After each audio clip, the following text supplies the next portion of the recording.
خوش رنگ پرندوں نے برسات کی کنکر کی دل جھوم اٹھا، دل جھوم اٹھا۔ بہت عمدہ۔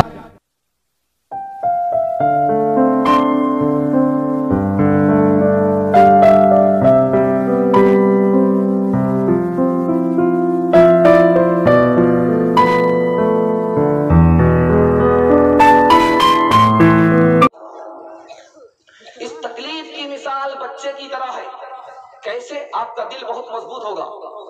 بچے کو جب ماں نہاتی ہے تو وہ روتا چلاتا، اور ماں اس کو نہاتی ہے چاہے وہ روئے چاہے وہ چلائے۔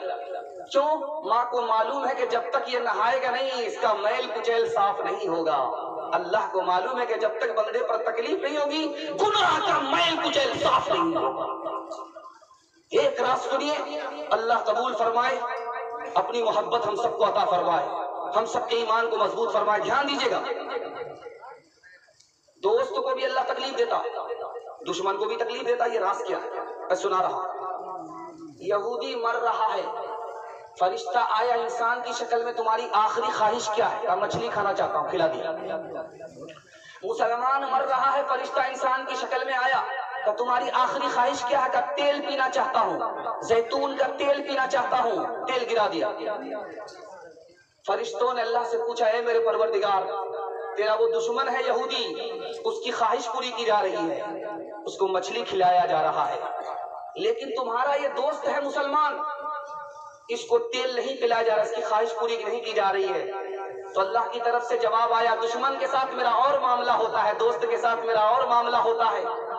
دشمن کے ساتھ میں حساب کتاب برابر کرتا ہوں تاکہ آخرت میں کچھ نہ ملے، اس لیے دنیا ہی میں سب کچھ دے دیتا ہوں، اور دوست کے ساتھ میرا یہ معاملہ ہوتا ہے کہ دنیا ہی میں اس کا گناہ معاف ہو جائے، آخرت میں بالکل پاک صاف ہو کر کے آئے۔ ایک مثال، پیغام ختم کر رہا ہوں، اس کو دھیان سے سنیے گا۔ بادشاہ کی انگلی کٹ گئی تو وزیر نے کہا اللہ جو کرتا اچھا کرتا ہے۔ بادشاہ کو بڑا غصہ آیا، جیل میں ڈال دیا۔ بادشاہ شکار میں نکلا، اس کو جنگلی نے پکڑ لیا، جنگلی انسان نے پکڑ لیا، اس کو بھیٹ پر چڑھانے لگا، مورتی کے نام پر بلی دینے لگا۔ تو سردار نے کہا کہ ذرا اس کا بدن دیکھو کہیں کٹا پھٹا تو نہیں ہے۔ جب بدن کو چیک کیا تو دیکھا انگلی کٹی ہوئی، کہا چھوڑ دو، یہ عیب دار آدمی ہے، اس کو بلی نہیں دے سکتے۔ تو اس نے وزیر کو بلا کر کے کہا اللہ جو کرتا اچھا کرتا، کہا حضور آپ بھی وہی کریں۔ کہتا انگلی یہ کٹی ہوئی نہیں ہوتی، یہ گردن کٹ جاتی، اسی انگلی نے گردن بچا دی۔ بے آسوں کی آس ہے توئی، سوتے جاگتے پاس ہے توئی، تو ہی ڈبوئے تو ہی تیرائے، تو ہی بیڑے پار لگائے، تو ہی مرض دے تو ہی دوا دے، تو ہی دوا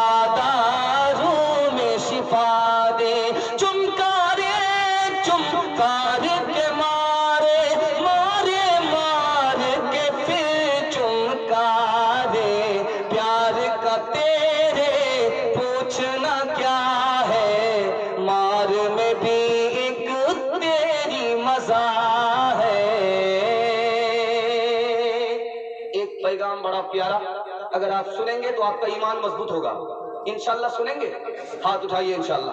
دھیان دیجیے گا، آپ لوگ دل سے سن رہے ہیں، جلسہ آپ کا نکل گیا، آپ نے عزت آبرو رکھ لیا، اللہ آپ کی جان کی مال کی عزت آبرو کی بھرپور حفاظت فرمائے۔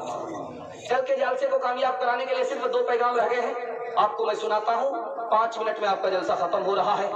دعا کرتا ہوں کہ جس مدرسے کا یہ جلسہ ہو رہا ہے اس مدرسے کو اللہ آپ کے لیے قبول فرمائے، آپ کے بچوں کو اس مدرسے کی تعلیم سے اللہ مالا مال فرمائے۔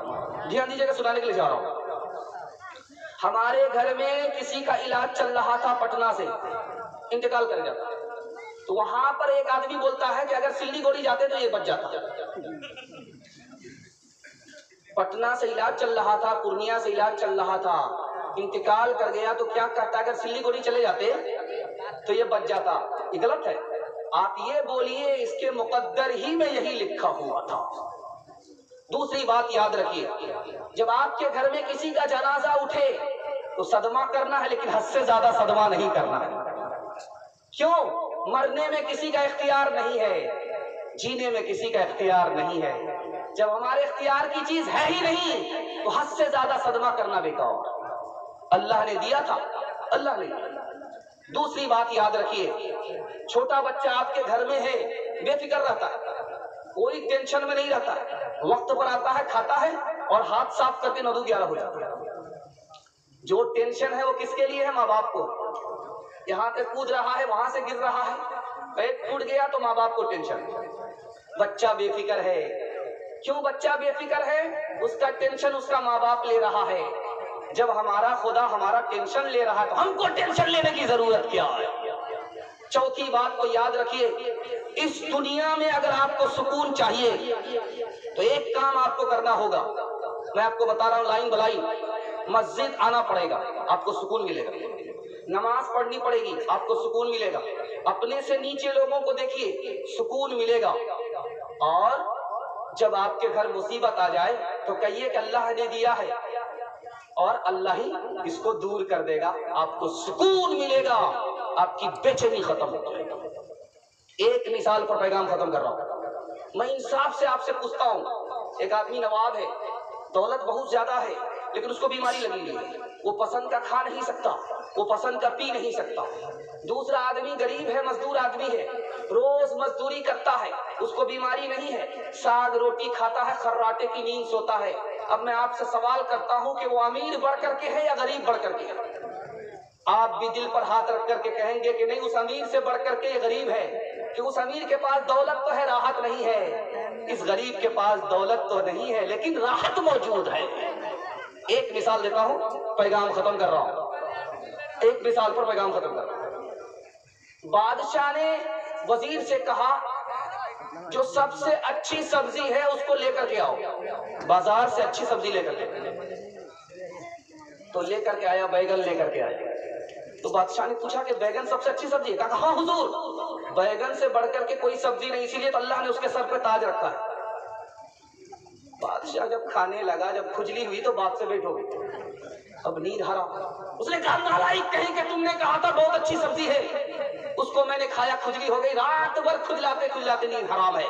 نالائق کہیں کہ کسی بیکار گھٹیا سبزی، گدھے کے کھانے والی سبزی کو لے کر کے آیا۔ کہا حضور آپ بالکل صحیح کہہ رہے ہیں، اس لیے تو اللہ تعالیٰ نے اس کے سر پر کیل ٹھوک دی۔ نالائق کہیں کہ اس سے پہلے تعریف کیا اور کہا اس کے سر پر تاج ہے، اور اب کہتا کہ اسی لیے تو اللہ تعالیٰ نے اس کے سر پہ کیل ٹھوک دیا ہے، بہت خطرناک بری سبزی ہے۔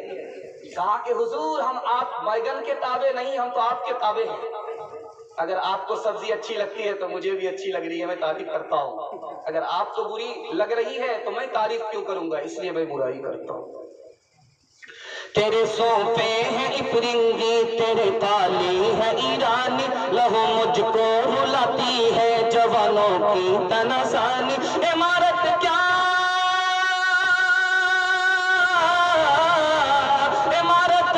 شکو ہے، خوش روی بھی ہو تو کیا حاصل۔ نظور حیدری تجھ میں، نظور حیدری تجھ میں، نہ استغناء سلمانی، نظور حیدری تجھ میں، نہ استغناء سلمانی۔ ایک بات یاد رکھیے، یہ کانٹے اور پتے کی بات ہے، اس کو سنا کر کے آپ کے جلسے کو مکمل کر رہا ہوں۔ آپ بھی سوچیں گے مکمل کرتے ہوئے ہم لوگوں کا مکمل جنازہ ہی اٹھا دے گا۔ دھیان رکھیے گا، بالکل جلسہ آپ کا نکل گیا۔ میں آپ کو دل سے دعا دیتا ہوں، اللہ آپ کو دین دنیا دونوں کی بھلائی سے مالا مال فرمائے۔ موت سے پہلے موت کو دھیان دینے کا دو مطلب ہے، جو زندہ ہے اس کو ماریے، یہ نفس آپ کا زندہ ہے، اس کو ماریے۔ اور دوسرا مطلب ہے کبھی کبھی موت کا دھیان کر لیجئے کہ آج جو جنازہ اٹھا ہے وہ دوسرے کا تھا، کل جو جنازہ اٹھے گا وہ میرا ہوگا۔ دوسری بات یاد رکھیے، ہر چیز کی تیاری ہوتی ہے، سفر سے پہلے تیاری ہوتی ہے۔ ایک بادشاہ نے ایک لاٹھی دے دیا ایک آدمی کو، کہا تم سب سے بڑے بے وقوف ہو اس لیے لاٹھی دیتا ہوں۔ جب اس بادشاہ کا انتقال کا وقت آیا تو وہ لاٹھی لے کر کے آیا کہ تم آخرت کی منزل کی طرف جا رہے ہو، تمہارا سفر ہو رہا، تم نے کیا تیاری کا؟ کوئی تیاری نہیں۔ یہ لاٹھی واپس لو، سب سے بڑے بیوقوف تم ہو۔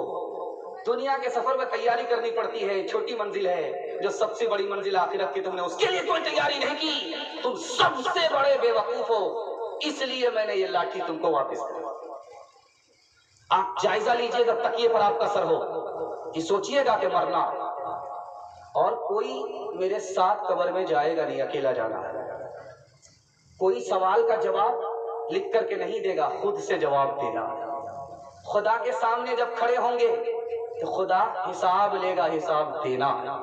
ٹھکانہ دو ہی ہے، تیسرا کوئی ٹھکانہ نہیں ہے، یا تو جنت ہے یا جہنم ہے۔ ہمارا ٹھکانہ کیا ہوگا اس کو سوچ لیجئے، دل سے دنیا کی محبت نکل جائے گی۔ ایک مثال دے رہا ہوں، دھیان سنیے گا۔ کسی کا بھی جنازہ اٹھے آپ کو شریک ہونا، نماز بھی پڑھنی ہے اور دفن بھی کرنا ہے۔ آپ کو یہ نہیں دیکھنا کہ یہ میرا رشتہ دار ہے یا نہیں ہے، یہ راز میں آپ کو بتا رہا ہوں۔ ایک صحابی کہتے ہیں کہ اللہ کے رسول نے فرمایا، جب کوئی مسلمان کا نماز جنازہ پڑھتا ہے، مسلمان کی نماز جنازہ پڑھتا ہے تو اس کو ثواب 1 قیرات ملتا ہے، اور 1 قیرات احد پہاڑ کے برابر ہے۔ اور جب وہ اس کو دفن کرتا ہے، مٹی دیتا ہے، تو 2 قیرات ثواب ملتا ہے، 2 احد پہاڑ کے برابر ثواب ملتا ہے۔ تو ایک صحابی نے پوچھا کہ تم نے یہ حدیث رسول اللہ سے سنی ہے؟ کہا کہ ہاں سنی ہے۔ تو ہاتھ ملنے لگے، افسوس ہم نے کتنی ثواب کو ضائع کر دیا، آج کے بعد نماز جنازہ بھی پڑھوں گا اور دفن اور کفن میں شریک بھی رہوں گا۔